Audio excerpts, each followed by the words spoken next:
अस्सलाम वालेकुम सामीन। 12 ज़िलहिज्जा और 19 जून है। ख़बर का उन्वान है, देर रात लखनऊ का पूरा अकबर नगर इलाका लोगों से खाली हो गया है और वहाँ अब मलबा ही मलबा है और तमाम मकानात वहाँ गिरा दिए गए हैं। 2 मसाजिद, एक मकबरा भी रात गिरा दिया गया है।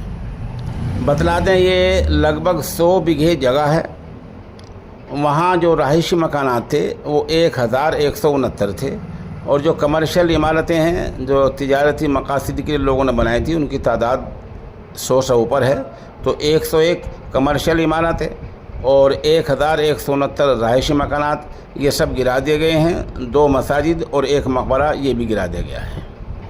बतला दें, अकबर नगर में जब ये इन्हिदामी मिसमार करने की कार्रवाई योगी सरकार की तरफ से चली थी तो लोग बाग वहाँ के हाई कोर्ट और सुप्रीम कोर्ट तक गए, लेकिन कहीं से कोई राहत नहीं मिली। जो मसाजिद गिरी हैं वो 2016 और 2017 में बनी थी। जिस तरह कार्रवाई हुई है वो सब आपके सामने है और कार्रवाई की जो नौइयत है वो भी आप जानते हैं कि दस्तावेज़ात वहाँ के रहायशियों के रहने वालों के हक़ में नहीं थी।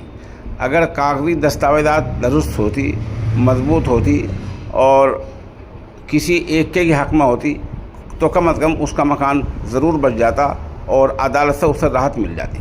अभी तक जो रिपोर्ट मिली है वो यही मिली है कि जो कागज़ी दस्तावेज़ात हैं वो इन मकान वालों के पास में और इन लोगों के पास में नहीं थी। ये एक अलग बात है कि क्या हुकूमत कोई मुतबादिल शक्ल इख्तियार कर सकती थी, क्या कुछ और हो सकता था। ये काम सरकार के सोचने का है।